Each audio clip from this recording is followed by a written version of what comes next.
I was not among those people who went to the Kabamba 1 attack. I was in Moroto as a soldier, and I didn't participate in the Kabamba attack 1. After I had failed to acquire Uganda Commercial Bank, I was very, very disappointed.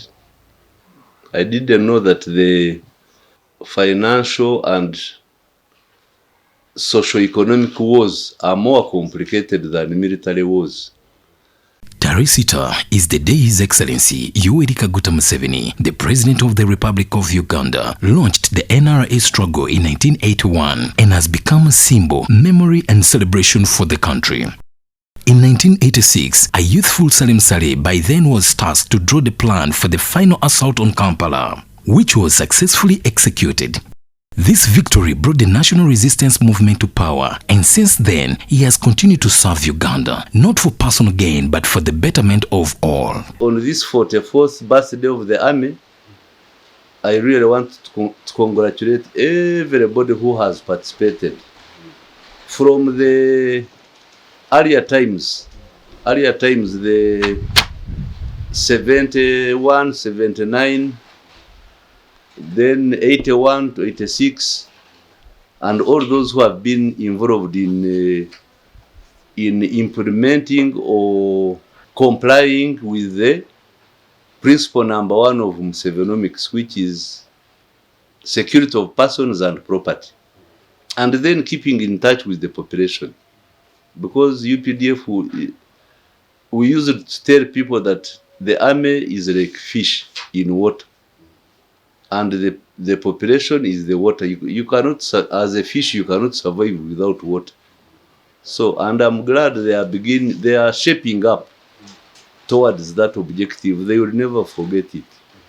UPDF and its earlier fathers and grandfathers, because for me, I'm in the category of Jaja in the UPDF.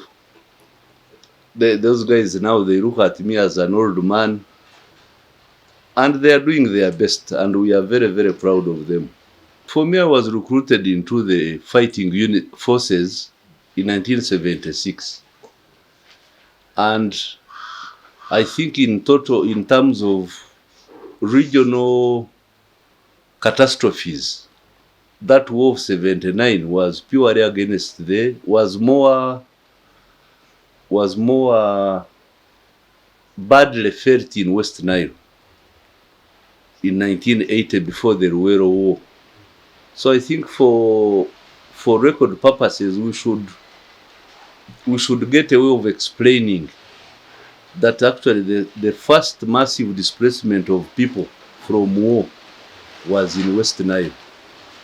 That's where an entire population went into exile. And as a result of that, because of the misbehavior of the army, the same happened in Ruwero Triangle when the second phase of the war was ignited in Ruwero. And you know, I was not among those people who went to the Kabamba 1 attack. I was in Moroto as a soldier, and I didn't participate in the Kabamba attack 1. But when I was imprisoned and later on released, I went to the bush. So I was not part of those of the 42 or 27 of whom were armed. So I was not part of that group. I went to the bush in July of 1981. Everybody thinks the war started in Ruwero, but the disagreements, political disagreements had originated earlier. 66, then 71, then 79, then 86, and that's when we believe the final phase of fighting really we thought we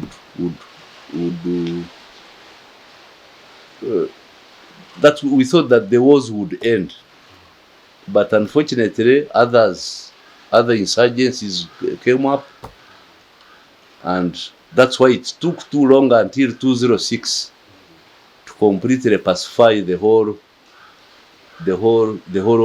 country.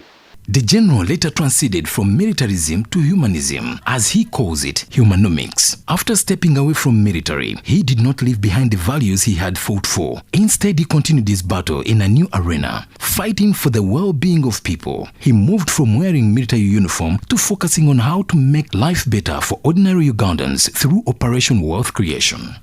He says that he went back to the bush in 1999, this time not for military war, but a financial war which he is still fighting up to date.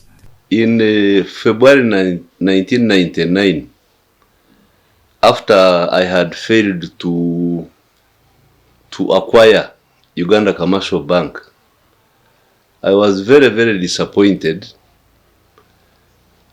about the behavior of those people who didn't want me to acquire that bank, because I thought I was doing the right thing.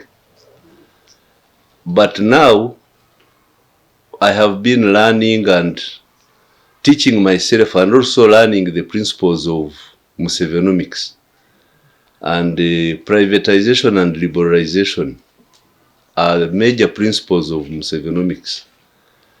So when I got disappointed and I couldn't acquire that financial institution, I decided to go back to the bush. That is the bush I went to. And I thought that the bush would be as easy as that one of military. I didn't know that the financial and socio-economic wars are more complicated than military wars. When he undertook to invent financial tools to liberate our economy from international finances, he did not know the implications and complications of the undertaking. He did not differentiate humanomics from economics. He did not understand prioritization and phasing of activities. So I wrote a declaration which I have shared with you, and all the contents are in that publication which I made in 1999.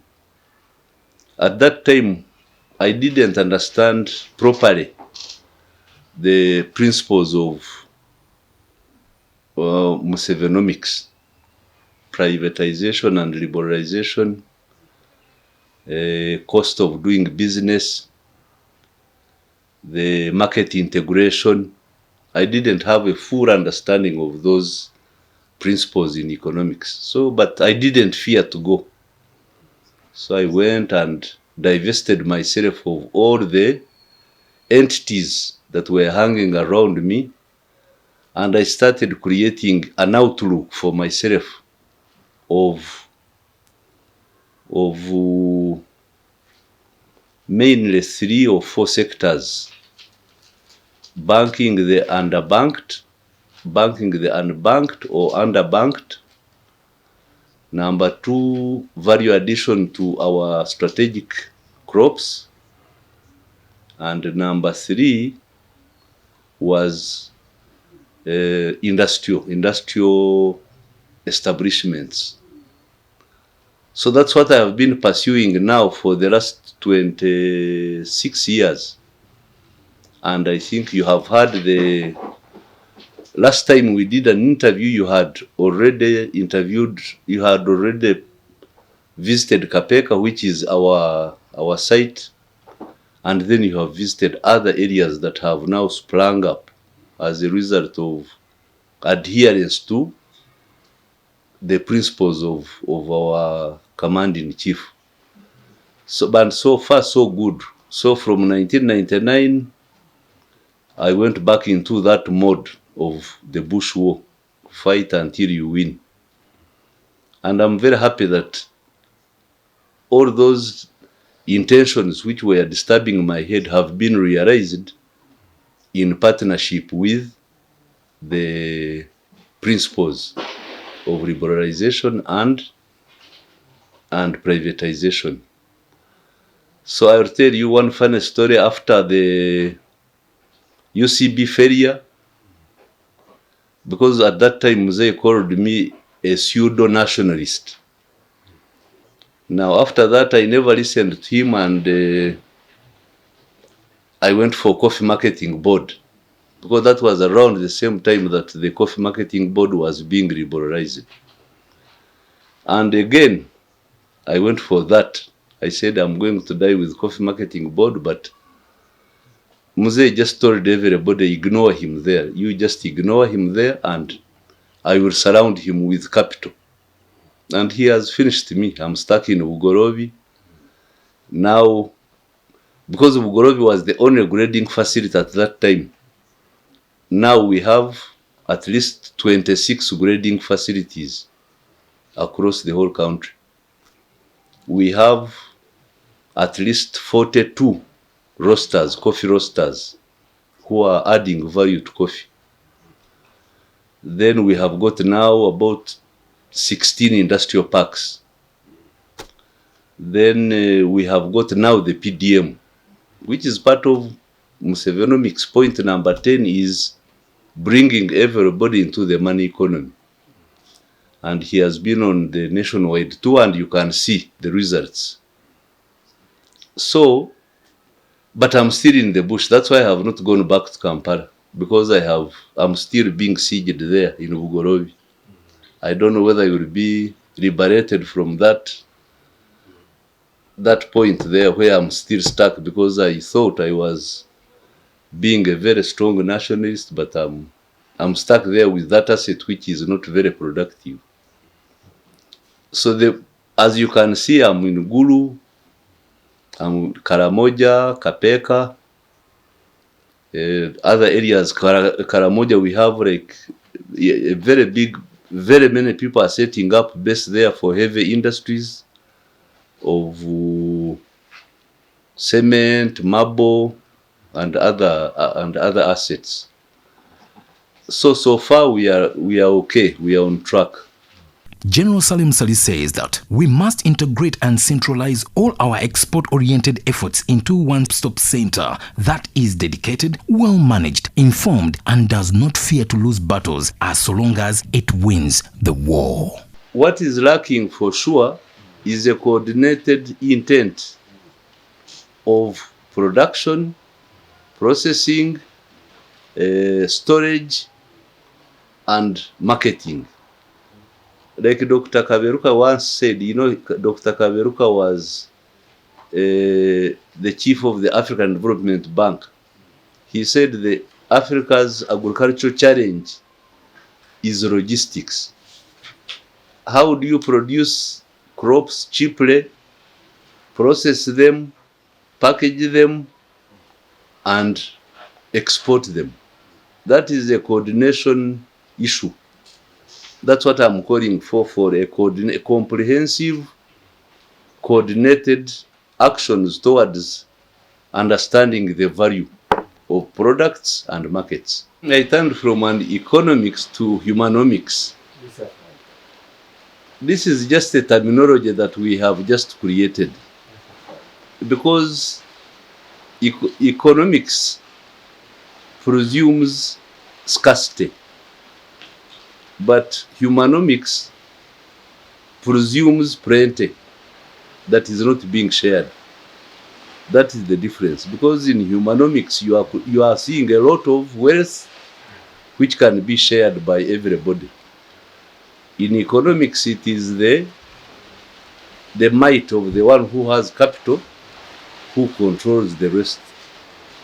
So that's the only difference. But now, I want to say again, like I said last time when you interviewed me, I'm a follower now. I'm no longer the Messiah.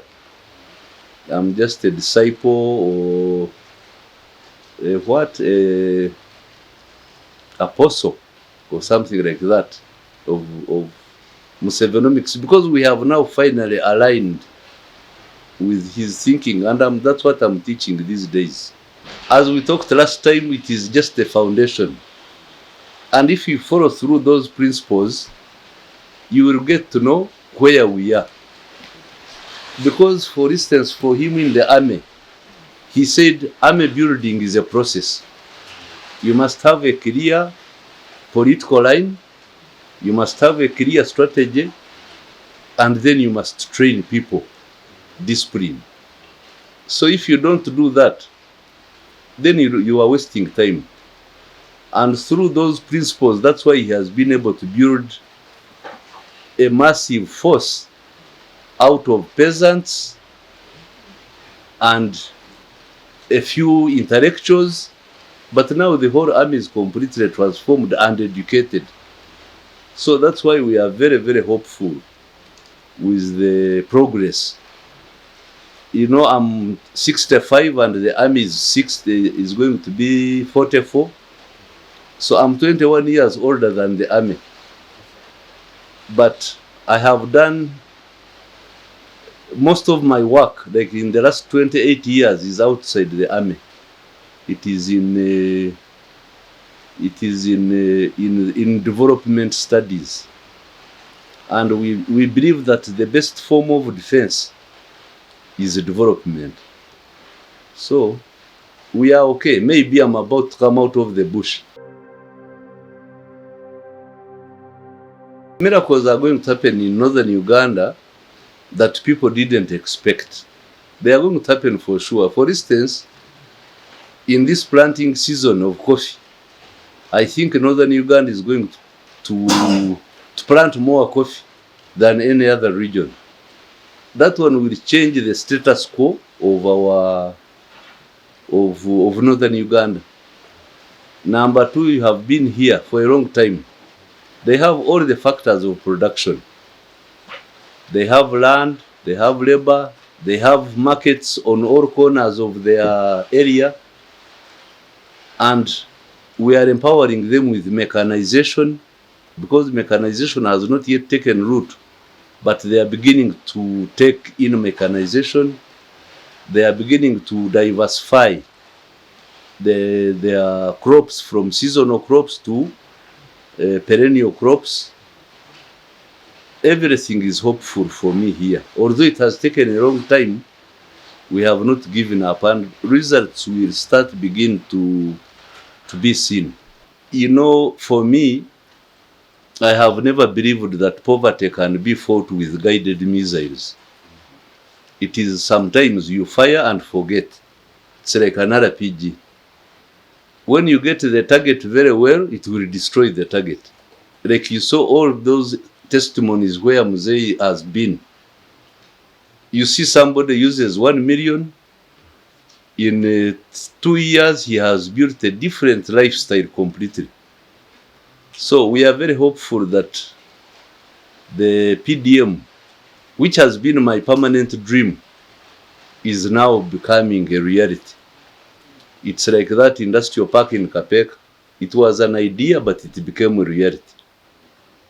And like I told you last time, the industrialization is taking shape whether we like it or not. And only that we have not documented comprehensively what we are producing. And the World Economic Order is going to force us, whether we like it or not, to industrialize. Because you have seen what the Americans have done, you see what the Chinese are doing, you see everybody is trying to fight for made in Africa, made in US, made in China. So the struggle is good, and I'm enjoying it.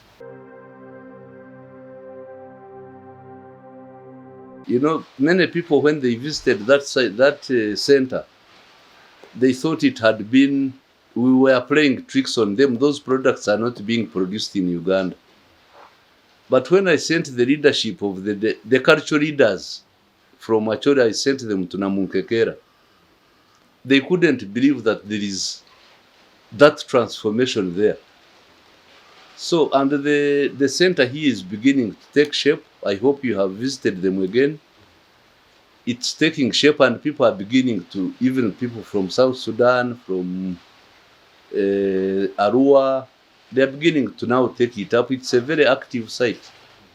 And we shall open many more in these regions, border regions, so that the people who are importing don't have to go to Kampala to get the products made in Uganda.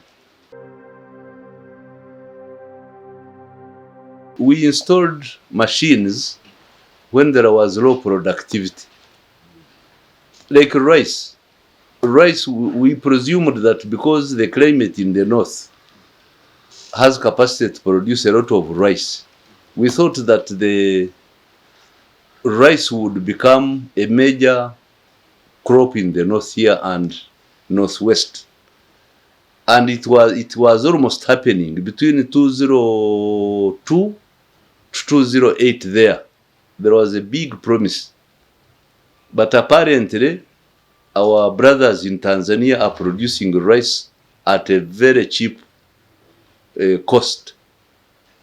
And that's what we are now discussing seriously with my colleagues, because Ambassador Philip is the head of the rice. He's the head of the rice community in East Africa, I think. Africa Rice. Africa Rice. Yes. So he's under pressure now because we have about like 88 rice mills, but the production is low. But we have told everybody that this season, at least we should plant a minimum we should plant about 10,000 acres. It's a tall order, but I don't know whether we shall be able to get the seeds because the machinery is already there. So slowly, and the leaders are discussing it at the highest level. I think very soon you are going to see, I have seen a cabinet memo which is talking about linking those machines which are redundant to the PDM beneficiaries. And I think very soon it's going to be taken up. Land holding in northern Uganda is still communal. Like the titled land in northern Uganda is about 22%. In Acholi, it's 22%, 22.1%. I think those guys who came in with cows did not study carefully the land holding structure. So they would go and rent land from one out of three brothers. Then he gets money, and the rest of the families don't get anything. So there was no clear understanding of land rights and rates. There was no clear guidance on the land rights and rates. But since the executive order, everybody has gone back to the drawing board. There is a very serious mutual respect about the landowners and then these migrants who are trying to use the land. And we have done a lot of sensitization. And things have come down, although not yet completely at ease, but we are very hopeful that out of sensitization and then mobilization, everybody will understand and then will respect the land rights and rates. And then transfer of knowledge, because these are two different, like the Ankole cows. The people in the north didn't have a full understanding of how to look after them because they had zebus, and the zebus were acclimatized with the situation here, and they could easily be used also for production. So the Walaro issue is not yet over, but it has subsided, and I think we are going to contain it. Gulu is at the center of four roads. You can go to Karamoja, you can go to Kitgum, and once you go to Karamoja, then you go to Kenya. Once you go to Kitgum, you go to South Sudan. Then there is this one going to Juba, then this one going to Congo. It's a junction. It's a junction city. Number two, it has a railway line, which is under repair. Additionally, you have Gulu Airport, which can be upgraded into an international airport. Because this one, like this one going to Kitgum, it goes to Ethiopia, it goes to Djibouti. So you can easily connect from the Red Sea to Gulu to Kampala. You never know. You never know, because there is another possibility of Lamu to Lodwar to South Sudan to again back to Gulu. So it's a possibility. Ideas don't die. Once you have an idea, you must keep it going until it becomes reality. Like I saw Mzee thanking me in Kapeka there that I had turned an idea into reality. So you keep on going, but I'm still in the bush. I don't know when I'll come back to the capital, but I'm getting old. I think I need to come back. I don't know whether I don't know. After I have resolved that Bugorov issue, if I break out of the siege, and if I break out of this siege of where Mzee has sieged me in Bugorov there, I may come back to the city. Now, on the significance of Masaka, this UPDF celebrating this day in Masaka. Masaka was a very useful experience for NRA at that time. And that Masaka taught us one thing, that soldiers normally don't have issues. It is the politicians who cause the soldiers issues. Now, Masaka and Mbarara, we had sieged those two towns and the soldiers who were there. And as time went on, we worked on their mindset, and they agreed to surrender. You cannot believe it that the entire group, entire UNLA force which was in Masaka, when they came out of the barracks and we made peace with them, they are the ones who composed the 25th Battalion of NRA. So for soldiers, it was easy, because we were not fighting them because of who they were. We were just fighting because politically they were being used in an abusive manner.